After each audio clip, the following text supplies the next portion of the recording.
But let's try and understand what are going to be the consumption patterns in the post-COVID world. And Deloitte has come out with a very interesting study. So let's chat a little bit more about that. Anil Talreja, the partner and leader consumer industry at Deloitte, joins us on the show right now.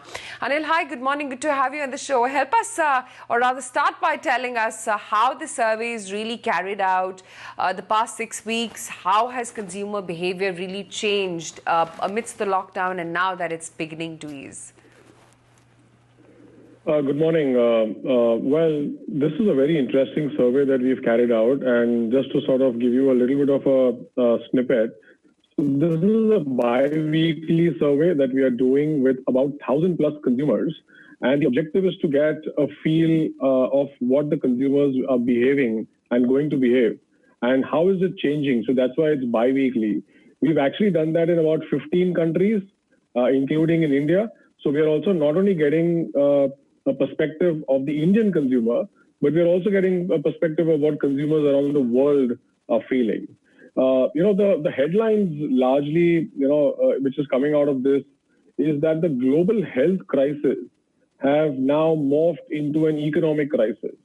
And some of the statistics that, we can discuss clearly indicate that whilst people are now feeling a little bit more safer on the relative terms insofar as the health is concerned, but they are actually not feeling very comfortable, and the concerns around the financial matters of consumers are increasing.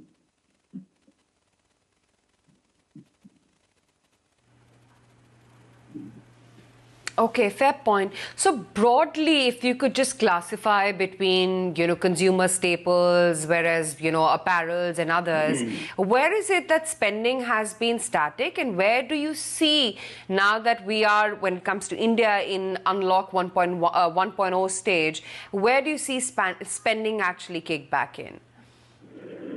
So it's interesting to see the results of the survey. So what we've done is we've broken the India consumer survey into two parts. One is consumers who are, say, who are aged more than 55 years of age. And the other is consumers who are more younger. So we've got 18 to 35 and 35 to 55. To answer your question, we are seeing that almost, if you were to look at the intent to spend over the next 4 weeks, almost 56% of the consumers who are below the age of 55 are actually intending to consume still groceries. Almost 7% of the consumers who are younger consumers are intending that they will spend on electronics. And as opposed to that, if you look at the senior aged consumers, aged more than 55, when we did the survey, almost none of them are interested in buying electronics. Almost 50% looking to buy groceries, and almost about 50% to look at buying household items. So the trend appears to be more towards the younger consumers getting onto electronics as opposed to the elder consumers. We also did a slice of this in terms of online versus offline. And we know what the Indian consumers have been traditionally, typically the millennials versus the non-millennials. And it is very interesting to note that if you look at the non-millennial consumers and also look at consumers who are more than the age of 55, almost 50% are now drifting towards an online purchasing as opposed to an offline purchasing, which actually is something which pretty much shocked us, because we never expected that the percentile of senior aged consumers to buy online will increase so much drastically.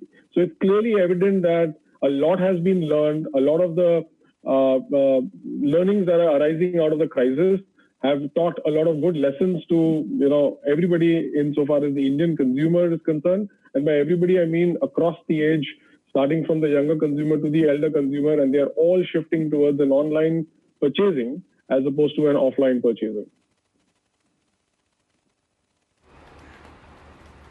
Anil, hi there. Good morning. Wanted to understand what the consumer purchase behavior as well is like. At a time like this, do you think that the focus on brands now will reduce to a great extent, and it's going to be more what's actually available on the shelves vis-a-vis sticking to a product, or brand loyalty, which could potentially reduce?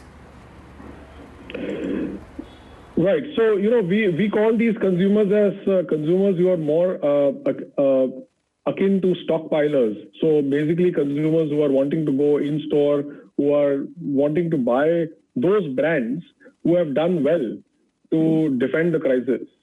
And again, amazing results coming out of the survey.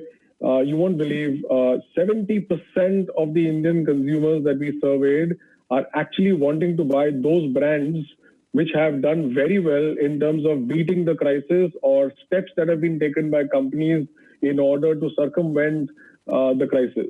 And if you look at the global statistics of the same question, the 70% drops to almost 50%. So the messaging that we get is that the global consumer is not very much akin to buying products of those brands, of those companies which are doing very well in terms of beating the crisis. But the Indian consumer, we all know and we always knew, is very, very emotional. And hence, I'm not surprised to see that almost 70% of the Indian consumers are wanting to buy those brands where they have done well to circumvent, beat, or at least take serious steps, in order to mitigate the after effects of the crisis.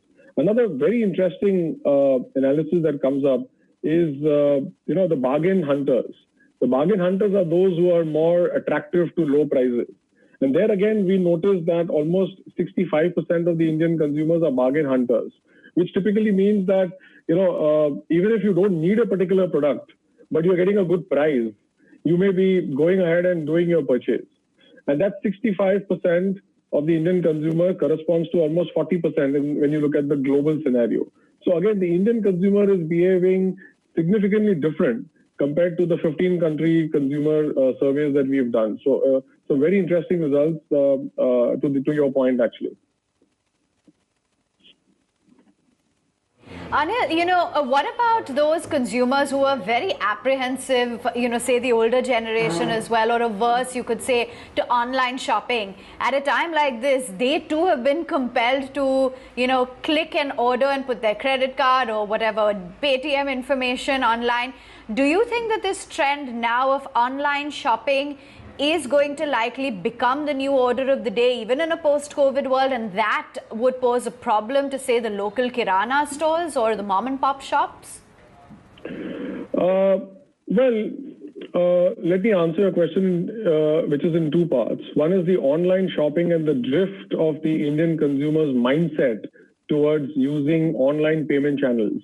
Now, our survey indicates that almost 76% of the consumers are concerned on their health, which is a very obvious answer. But almost more than 50% of the consumers are concerned about the financial, well-being. And out of that, a large part of the consumers are actually seriously concerned about the financial well-being. So as I mentioned, this is now morphed into a financial crisis. As a result of that, as I mentioned, the consumers, and more particularly consumers who are more than the age of 55, are pretty much forced to get into online shopping. They are looking at various modes and mechanisms to purchase goods in an online manner.